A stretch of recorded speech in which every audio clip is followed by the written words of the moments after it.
মালয়েশিয়ায় ইমিগ্রেশন বিভাগের অভিযানে গেল ২৮ দিনে আটক হয়েছেন ৫৮৪ বাংলাদেশি সহ ১,৮৩৫ জন। কুয়ালালামপুর, জোহর বাহরু, পেনাং সহ ৯টি রাজ্যে দেশটির ইমিগ্রেশন কর্তৃপক্ষ অভিযান চালিয়ে তাদের আটক করে। দেশটির অভিবাসন মহাপরিচালকের তথ্য মতে চলতি বছরের প্রথম ৮ মাসে মালয়েশিয়ায় প্রায় ৩৩,০০০ বাংলাদেশি সহ ৬৫,০০০-এরও বেশি অবৈধ অভিবাসী আটক করা হয়েছে। মালয়েশিয়ায় কোনো অবৈধ বিদেশি নাগরিককে অবস্থান করতে দেয়া হবে না বলে হুঁশিয়ারি দেন অভিবাসন মহাপরিচালক। অবৈধ অভিবাসী নিয়ে দেশটির জনগণের উদ্বেগ কমাতেই এই উদ্যোগ নেওয়া হয়েছে।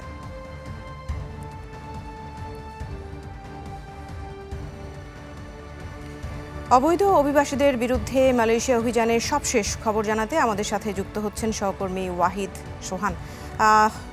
ওয়াহিদ, যুক্ত হওয়ার জন্য ধন্যবাদ আপনাকে। শুরুতেই একটি বিষয় পরিষ্কার জানতে চাই, যারা আটক হয়েছেন তাদের ব্যাপারে মালয়েশিয়া কর্তৃপক্ষ কী ধরনের ব্যবস্থা নিয়েছে, আর তারপরে ছোট করে জানবো। একবারই আমি প্রশ্নটি করছি, যারা আটক হয়েছেন তারা ছাড়াও এমন কত সংখ্যক বাংলাদেশি আছে বলে ধারণা করা হচ্ছে?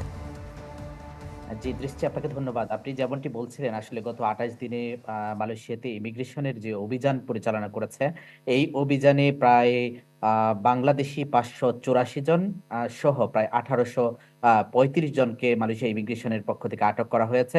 যদি আমি আপনাকে পেছন থেকে বলে রাখি যে গত আ ১লা জানুয়ারি থেকে যে ২৮শে অগাস্ট পর্যন্ত মালয়েশিয়া ইমিগ্রেশন যে অভিযান পরিচালনা করেছে, সেই অভিযানের সংখ্যা প্রায় ৯,৯০০ বা ৮৯টি অভিযান তারা পরিচালনা করেছে। তার মধ্যে তারা অভিযান করেছে ৪৮২টি স্পটে তারা অভিযান পরিচালনা করেছে। এবং আমরা যদি এটিকে গড়ে হিসাব করি, সেই অভিযানের সংখ্যা প্রায় এভারেজে প্রায় ৫৮টির মতো অভিযান পরিচালনা হয়েছে।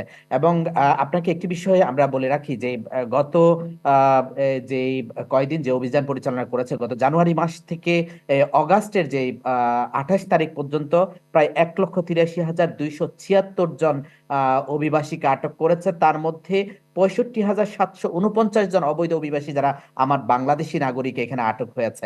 আপনি যেমনটি বলছিলেন, আসলে এই মুহূর্তে যাদেরকে আটক করা হয়েছে তাদেরকে মালয়েশিয়া ইমিগ্রেশন ল ১৯৫৯ এবং ৬৩-র আলোকে তাদেরকে এই মুহূর্তে ইমিগ্রেশনের ডেপুটিতে আটক রাখা হয়েছে। তাদেরকে মালয়েশিয়া ইমিগ্রেশন ল অনুযায়ী ৩ মাস থেকে প্রায় ৫ বছর পর্যন্ত যেই জেল এবং জরিমানা ৫০,০০০ রিঙ্গিত পর্যন্ত জরিমানার একটি বিধান মালয়েশিয়া ইমিগ্রেশনের পক্ষ থেকে রয়েছে। তবে তাদের যে পরিমাণ অপরাধ করেছে, সেই অপরাধের আলোকে তাদের শাস্তি হবে, এই বিষয়টি আমরা বলে রাখতে পারি। আরেকটি বিষয়, আপনি যেমনটি বলছিলেন, আসলে আমাদের মালয়েশিয়াতে অবৈধ অভিবাসীর সংখ্যা যেটি, এই সংখ্যাটি একেবারেই কম নয়। তবে একটি বিষয় আপনাকে জানতে হবে যে আসলে আমাদের কেন এই প্রবাসী বাংলাদেশের অবৈধ হচ্ছে। প্রথম যে কারণটি, সেটি হলো যে এখানে যারা নিয়োগকর্তা কোম্পানি রয়েছে, নিয়োগকর্তা কোম্পানিদের এখানে বা সঠিক সময় তাদেরকে ভিসা না দেওয়া। দ্বিতীয় যে বিষয়টি, দালালের মাধ্যমে প্রতারিত হওয়া। তবে সব থেকে যে প্রবলেমটি ফেস হচ্ছে, সেই প্রবলেমটি হলো যে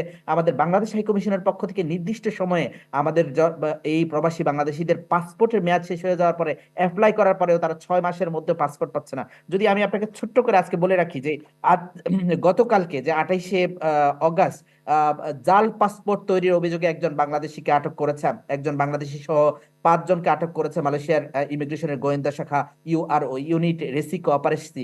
তারা আটক করার পরে যেটি পেয়েছে, ওই বাংলাদেশির কাছে ৪৩টি বাংলাদেশি পাসপোর্টের যে কাবার তার কাছে পেয়েছে, এবং ৩৭টি কাবার পেয়েছে তার কাছে হলো যে ইন্ডিয়ান, এবং ১৮টি পাসপোর্টের কাবার পেয়েছে ইন্দোনেশিয়ান। এই যে তারা কি করছে, এই পাসপোর্টগুলো তারা যখন নির্দিষ্ট সময় পাসপোর্ট পাচ্ছে না, তখন মেডিকেল করার জন্য বা নিজেকে বৈধ রাখার জন্য এই অসৎ উপায়গুলো অবলম্বন করছে। এখানে বাংলাদেশ হাই কমিশন যদি যথাসময়ে আমাদের প্রবাসী বাংলাদেশিদেরকে পাসপোর্ট ডেলিভারি দিতে পারে এবং কোনো প্রকার দুর্নীতি এবং অসৎ বিষয়ের আশ্রয় না নিয়ে নির্দিষ্ট সময় পাসপোর্ট ডেলিভারি এবং প্রবাসীদেরকে সহযোগিতা করে, তাহলে কিন্তু তারা এভাবে আটক হয় না। আরেকটি বিষয় আমি বলে রাখি যে আমাদের অসংখ্য প্রবাসী বাংলাদেশি এই মুহূর্তে জেলে আটক রয়েছে। যারা আটক হয়েছে, কিন্তু নির্দিষ্ট সময় বাংলাদেশ হাই কমিশনের পক্ষ থেকে ট্রাভেল পাস, যেটি বাংলাদেশে ফিরে যাওয়ার জন্য, এইটি না পাওয়ার কারণে আমাদের অসংখ্য বাংলাদেশি জেলের মধ্যে সাজা শেষ হয়ে যাওয়ার পরে 6 মাস 1 বছর থেকে ভোগ করছে। এবং এখানে একটি টিকিট সিন্ডিকেট যেটি বাংলাদেশ হাই কমিশনের কর্মকর্তাদের দ্বারা পরিচালিত হচ্ছে, এইটি নিয়ে আমরা গণমাধ্যম কর্মীরা কথা বলার পরেও আমাদেরকে বিভিন্ন রকম হুমকি, বিভিন্ন রকম অনেক কিছুর শিকার হতে হচ্ছে। শুধুমাত্র প্রবাসীদের এই যে পরিস্থিতি, তারা এইভাবে আটক হচ্ছে শুধুমাত্র বাংলাদেশ হাই কমিশনের যদি নির্দিষ্ট সময় সহযোগিতাটা তারা না পাওয়ার কারণে। এখানে আমাদের অসংখ্য প্রবাসী বাংলাদেশি জি অবৈধ জি হচ্ছে। জি ওয়াহিদ ধন্যবাদ আপনাকে আমাদের সাথে যুক্ত হওয়ার জন্য। আমরা যদি কোনো আপডেট জানার থাকে অবশ্যই ফিরে আসবো আপনার কাছে।